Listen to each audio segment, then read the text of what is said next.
Kenapa orang memanggil arwah dan ada penghormatan arwah? Yang pertama, dipercaya ada kehidupan setelah kematian. Kedua, dipercaya bahwa arwah orang yang meninggal bisa menjadi pengantara antara Allah dan manusia. Terutama kalau dianggap itu orang suci atau orang sakti. Hanya ada di kuburan keramat yang dianggap sakti atau orang dianggap orang suci, langsung sembayangan dekat kuburan.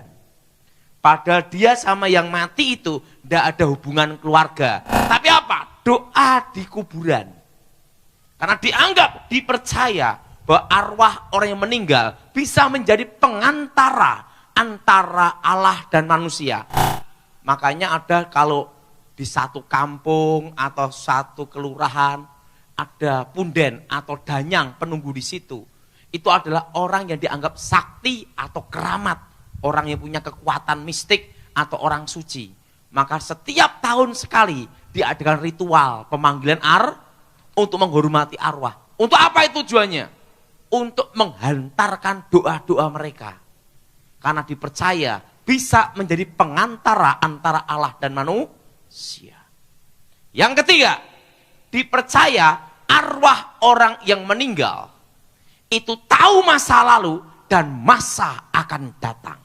Yang keempat, dipercaya arwah orang yang meninggal tahu rahasia alam.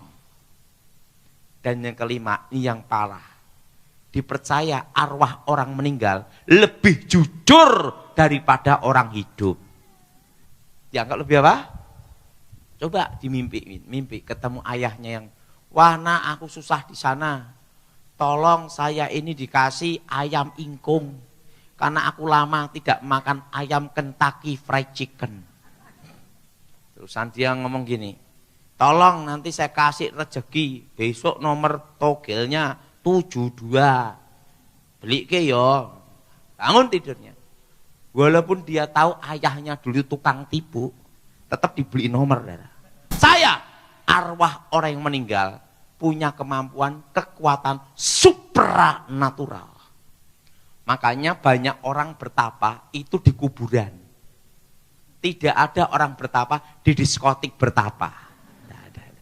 Nah, yang jadi pertanyaan, apakah itu arwah orang mati? Dan kenapa kalau mimpi ketemu orang mati, itu selalu sama persis suaranya. Termasuk kalau memanggil arwah orang mati. Waktu kemasukan, blep, dukunnya, mediatornya kerasukan, suara, cara bicara, semua sama. Nah, sekarang tak beritahu rahasianya. Sebelum saya bertobat, dipercaya bahwa dalam diri manusia itu ada saudara kembar. Makanya kalau bayi baru lahir, terutama di Asia, tali pusatnya disimpan di satu tempat. Kalau apalagi di Jawa, disimpan di satu tempat. Setelah itu dikasih minyak tanah sama api, minyak teplok. Nah, pokoknya benda penerang. Setelah itu dikasih kembang setaman. Supaya apa? Kembarannya sang jabang bayi menyertai, melindungi sang jabang bayi. Dengan tanda tali pu.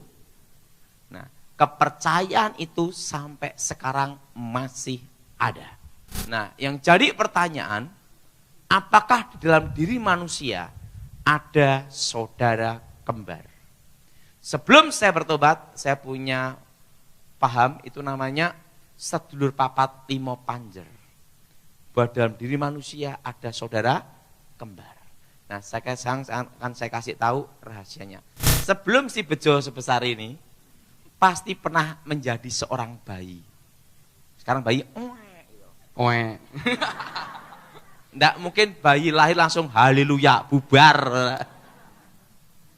Waktu dia lahir, langsung di sini ada setan. Wah. Kenapa ada setan?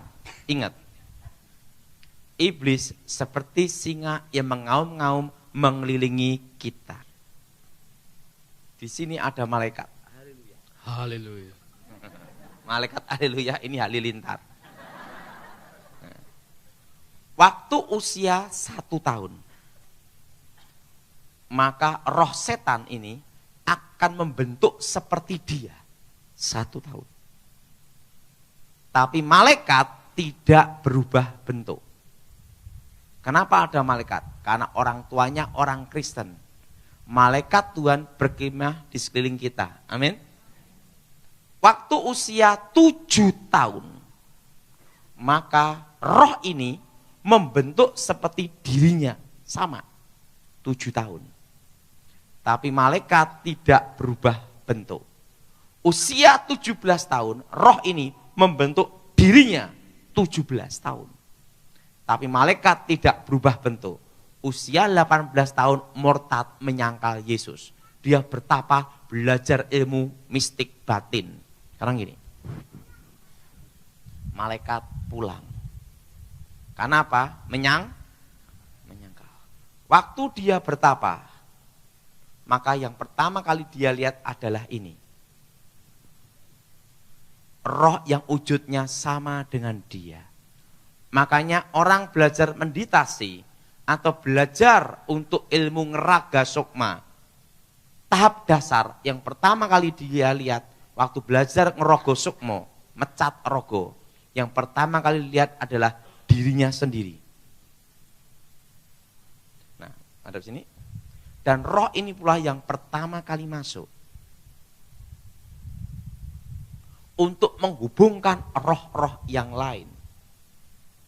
Dan roh yang lain itu masuk semua sini. Nah, usia 70 tahun dia mati. Innalillahi, mati gini.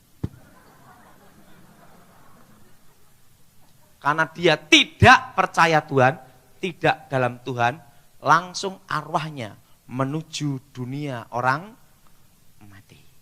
Karena dia tidak percaya Tuhan. Tetapi di kuburannya adalah roh ini. Yang wujudnya sama dengan ini. Karena roh ini mendampingi sejak lahir. Dan roh ini pula yang mendatangi anak cucunya ini semua. Makanya suaranya bisa sama. Nah, dulu sebelum saya bertobat, pada waktu mempelajari ilmu pembangkit arwah. Misalnya ini mati. Sekarang gini. Ini matranya diucapkan, dipanggil, set. Ini masuk ke jasadnya. Set. Ini bisa dikendalikan dari jarak jauh. Jelas? Ini sering digunakan untuk apa? Santet. Jelas? Jelas? Yang roh wujudnya sama dengan ini. Mendatangi untuk teror. Nakut-nakutin. Jelas? Jelas? Nah, atau sebelum saya bertobat, baca mantra gedruk 3 kali. Dek, dek, dek, dek, muncul roh ini. Sini, di kuburan ini. Wujudnya sama dengan ini. Ya, inilah dulu sebelum saya bertobat, yang saya mintain nomor SDSB. Jelas? Nah, apakah ini arwah orang mati? Bukan. Tapi roh setan yang mendampingi dia sejak lahir. Makasih. Jelas? Makanya kalau orang mimpi ketemu orang yang mati, pasti semua sama. Kenapa semua sama? Ingat, roh ini mendampingi yang mati itu sejak dialah, maka dari hobi, cara bicara, semua sama. Melalui mimpi, orang bisa diajak pergi atau diajak mati oleh roh orang yang telah mati itu. Oke, itu serangan kuasa serangan ilmu hitam. Ada yang ngirim. Silakan angkat tangan kalau ada yang ingin bertanya kembali. Sambil menunggu, ini ada pertanyaan. Kenapa saya masih sering bermimpi beraktivitas dengan ayah yang sudah meninggal? Berarti itu memori masa lalu. Itu jangan dipercayai. Jadi orang yang mempercayai masih ada hubungan dengan orang yang meninggal, itu yang paling bahaya. namanya titik-titik. Itu arwah orang mati berarti. Masih hidup enggak suaminya? Enggak dijelaskan di sini, cuma bilang yang kalau nggak keberatan yang tanya ini boleh angkat tangan. Sudah meninggal, Wah, sudah itu meninggal. roh setan menyamar, bahaya. Itu supaya mempercah, supaya ada kekuatan gelap bisa masuk. Pokoknya mimpi yang berhubungan dengan arwah orang mati jangan dipercayai.